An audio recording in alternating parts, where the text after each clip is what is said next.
So, ayan.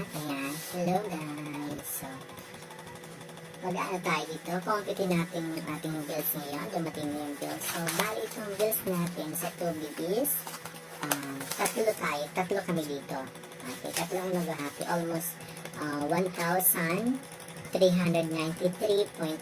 So, 1,323 maghahati kami doon. So, paano mahati yun? So, hindi pwede i-divide lang sa tatlo. Kasi mas marami yung mga gumagamit sa kabila, kaunti lang sa kabila. So, meron tayong cubic na nagastos na 34. So nakasulat dito is 34. Ayan. So, ang cubic consumption natin is, okay, sabi dyan. Okay, cubic natin is, walang tinta. Cubic natin is 34 lang. So, 34. Tapos, ang bills natin is 1,393.11. So, dyan maghahati-hati kami dyan. So, tatlo kami. So, ako muna. Si Densyo. Ayan. So, sa akin, ang kailangan mong kunin yung previous na bills mo. Yung previous na bills ko doon sa tawag doon yung tawag doon? Basta previous ko is yung bills ko dati is 585. Ayan, yung bilog binabasa ng Contador pala. Ito yung previous ko na sa Contador. Ngayon naman, current ko is yung current is 593. So, 593 tapos yung previous kukunin mo siya, paano ima-minus mo siya dito. So, meron akong 8 lang. So, 8 lang ang nagastos ko. 8 cubic. Ayan. So, 593 minus 585, 8 cubic lang. So, paano ulit makuha? Hindi pa yan. 8 pesos lang bayarin ko. So, hindi. So, multiply ko yan dito sa 1,393. So, 1,393.11. Isama natin yung mga point guys. So meron akong total na ilan? So, okay. Kano?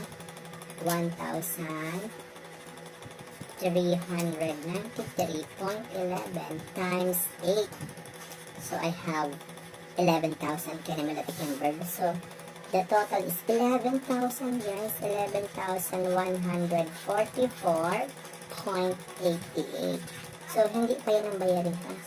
Kukunin pa yung cubic yan guys. So, you are going to divide 34. So, i-divide natin sa 34 yan. So, divided by 34. Ayan. So, meron akong nakuha ng ayan.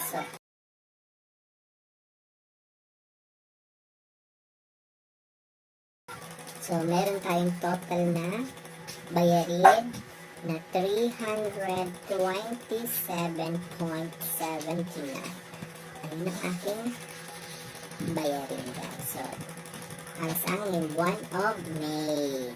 So, May to June, April, May to. So, ayan, April 10 to May 10. Ayun yung bills so guys. Ayan, so, every 10 kasi nag-answer. So, meron pang isa. So, hindi pa inabot yun, diba? 327. So, 1,000 po yun. So, meron pa siya. Kay, kay nanay. Ayan. Kay lola dun sa bila. So, ang previous niya guys is 1,050. Ito yung nasa Contador niya ha. So, ito naman yung current niya is 1,066. So, 1,066 i-minus natin guys. So, ilan? Meron siyang 16. 66 minus 50. 66 minus 50 lang, diba? So, 66 minus 50.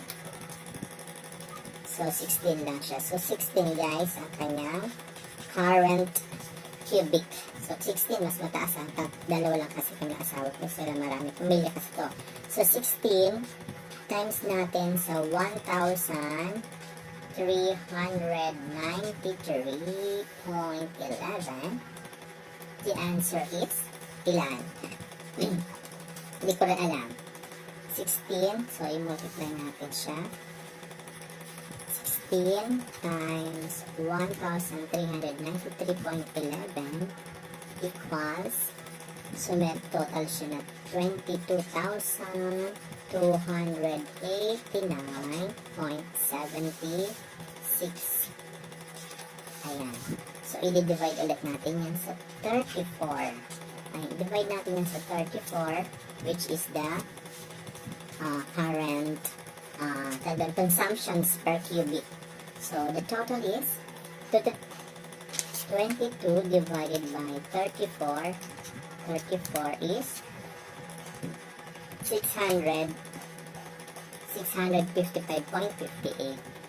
So, ang kanyang babayaran for the month of April 10 to May 10 is 655.58. So, ayan yung bayarin ni nanay. Ayan. So, next natin, di pa total 300 plus 600, di pa abot ng 1,000 yun, guys. So, dun tayo sa isa, sa ating kumare. Ayan. Sa ating kumare na umabot na bills niya is, previous niya, yung dati niya is 172 minus 8. So, current bills nito, 100 sa kanyang Contador. So, equals, minus lang natin, guys. So, meron siyang 10. So, 10 ang nakuha niya, 10 cubics lang. Kasi 70 to 80, 10 lang. So, i-multiply natin kay 1,393.11. So, 1,000 times dagdag lang ng 0 tayo dyan. Ay, si 1 lang dagdag dito sa dulo. So, pag ganyan 10, dagdag lang natin si, adjust natin yung point. So, 1, 3, 9, 3, 11. So, dito na tayo mag-slash, tapos 0.1. So, i-divide natin sa 34. So, divide natin sa 34. So, ilan? Check natin.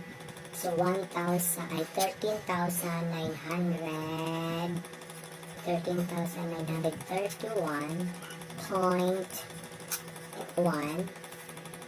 was divided by 34. Divide by 34. So, meron siyang total na bayarin nasa 409.73. So, ayan. So, dapat itong tatlo na to is magtali dito sa atin. Sa 1,000. So, complete na natin, guys. Kung tama.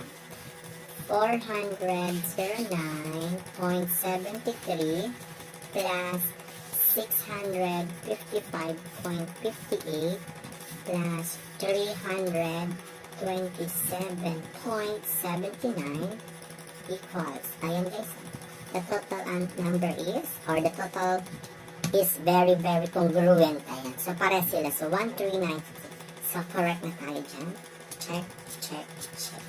Ayan. Yun lang guys, ang pagkuha ng bills kapag tatlo kayo sa Contador. Ayan. Bye, bye, bye. Bye, bye, bye. See you later. Thank you so much. Don't forget to like and subscribe. Bye, bye, bye.